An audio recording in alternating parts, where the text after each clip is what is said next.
Halo, selamat datang di podcast Ngomongin Bisnis by Melon Branding bareng gue, Rai. Podcast ini akan ngebahas seputar branding, marketing, dan advertising dari sebuah bisnis. Jadi, kalau lo mau ngembangin bisnis lo lebih sustain, apalagi di part brandingnya, podcast ini bisa jadi pas banget nih buat lo. Dari berbagai macam style, metode, dan cara branding, salah satu yang bisa banget lo pakai itu caranya tuh pakai model archetype. Nah, archetype itu sebenarnya pendekatan psikologinya dari Carl Jung yang mengklasifikasikan kepribadian orang-orang gitu. Kenapa tuh ya pakai pendekatan psikologi buat brand? Well, sebenarnya sesimpel karena buat ngebangun brand, yang ngebangun persepsi orang juga nih lewat psikologi. Brand archetype ini tuh kayak semacam ngebangun karakter dari sebuah brand, layaknya karakter seorang manusia. Karakter ini tuh penting banget buat bikin brand tuh jadi relatable dan deket sama audiensnya. Nah, ngomongin soal si archetype ya, archetype itu jumlahnya ada 12, dan kalau dikelompokin tuh, ada 4 kelompok bagian besar lah. Nah, di kelompok pertama ada spirituality, di mana ada innocent yang punya karakter safety. Terus ada sage dengan karakter understanding, dan terakhir ada explorer dengan karakternya freedom. Di kelompok yang kedua ada live legacy. Di dalamnya tuh ada outlaw dengan karakter liberation, magician dengan karakter power, dan hero dengan karakter mastery. Kelompok ketiga, atau kelompok pursue connection, ada lover dengan karakter intimacy, jester dengan karakter enjoyment, dan everyman dengan karakter belonging. Dan di kelompok yang terakhir nih, ada provide structure, di mana di dalamnya tuh ada caregiver dengan karakter service, ruler dengan karakter control, dan creator dengan karakter innovation. Lo bisa ulang-ulangin lagi deh list yang tadi gue sebut dan bisa cari-cari juga in detail tentang brand archetype tadi. Bahkan ada diagramnya juga nih yang bakalan ngebantu lo buat metain si brand archetype ini. Nah, sekarang gimana ya caranya pakai brand archetype buat nge-branding? Sebelum sampai di situ, perlu lo highlight dulu nih kalau brand archetype ini fungsinya buat menyimpulkan worldview dari sebuah brand. Jadi, ini tuh bukan tergantung dari barang atau jasa yang lo jual, tapi lebih ke lo tuh mau dilihat tuh sebagai apa nih sama target market lo. Lebih kepada gimana lo tuh bisa memposisikan brand lo ke target market. Misalnya lo punya bisnis kesehatan kayak klinik atau daycare gitu. Mungkin aja lo tuh nggak milih brand archetype caregiver gitu, walaupun lo jualannya tuh jasa atau service gitu.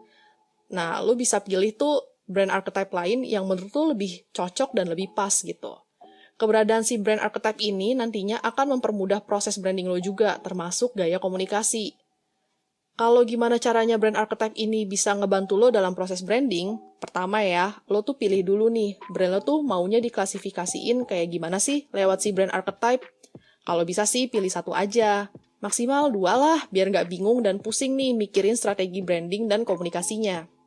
Kalau mau 2 archetype, atau misalnya lebih dari 1 archetype lah ya, menurut gue sih mending lo taruh di 2 lini bisnis yang berbeda. Ya ini cuma sekedar saran aja. Setelah lo milih archetype, tulis juga nih, kenapa lo milih archetype itu dan karakter brand kayak gimana sih yang mau lo buat dengan pakai si brand archetype ini. Misalnya lo pilih creator dengan personality atau karakter innovation. Lo tulis deh apa yang mau lo capai dengan karakter ini. Apakah dengan brand lo, mereka yang pakai brand lo itu akan diasosiasiin sebagai pekerja kreatif, atau lewat brand lo lebih memberikan mereka tuh kebebasan gitu dalam berkreasi dan berinovasi. Buat deh semacam kayak statementnya gitu. Setelah itu, coba lo highlight beberapa kata penting dari statement tadi. Terus lo turunin deh ke beberapa karakter yang mengasosiasikan kata-kata yang di-highlight tadi. Contoh ya, brand archetype creator tadi gitu. Bisa jadi turunan karakternya ada kreatif, seni, problem solver, disruptif, entertaining gitu. Dari tiap kata-kata ini, kalau dihubungin dengan panca indera kita tuh biasanya mengasosiasikan personality ini tuh kayak gimana sih? Kalau secara appearance, brand kita nih bakal kelihatan kayak gimana nih dari segi warna, bentuk, ilustrasinya, font tulisan dari brand kita, itu tuh kira-kira bakal kayak gimana. Kalau secara voice, mau kedengaran kayak gimana nih? Apakah riang, frekuensinya melengking, atau rada bass gitu? Terus juga apa cara ngomongnya cepet-cepet atau lambat-lambat? Bahasa yang dipakai kayak gimana nih? To the point, berima-rima, berpuisi, atau yang witty nih ala warga? Atau mungkin bahasanya tuh lebih formal buat brand-brand yang agak lebih serius gitu. Kalau brand lo produksi barang, kalau barang itu disentuh ya, rasanya tuh kayak gimana? Apakah lembut, keras, kasar, lembek, dingin, panas gitu. Terus kalau misalnya nih brand lo itu ada baunya ya, Baunya tuh kira-kira kayak gimana sih? Apa nggak berbau? Atau baunya tuh kayak permen, kayak bunga, bau kayu-kayuan, atau kayak gimana nih? Lo coba tulis deh yang tadi gue sebutin, biar lebih kebayang nantinya brand lo tuh akan dipandang kayak gimana. List-list ini yang bakal ngebantu lo banget nih. Intinya sih, archetype yang dikenalin sama Carl Jung ngebantu lo buat ngebentuk branding dari bisnis lo. Walaupun ini konsep psikologi, bisa dipinjam juga lah ke ilmu bisnis. Brand archetype ini emang banyak kegunaannya. Yang udah pasti, lo jadi lebih mudah buat ngebentuk personality, identity, karakter dari bisnis lo tuh kayak gimana. Terus juga, lo bisa ngebentuk visual, cara komunikasi brand, cara komunikasi untuk advertising, dan bakalan nyasar audiens kayak gimana nih dengan brand archetype kayak gini. Kalau udah ngomongin brand archetype, nggak afdol lah ya kalau nggak ngomongin contoh-contoh brand dan archetype-nya. Tapi sayangnya gue nggak akan bahas sekarang nih. Gue bakal bahas di next episode. Makanya stay tune terus di podcast Ngomongin Bisnis.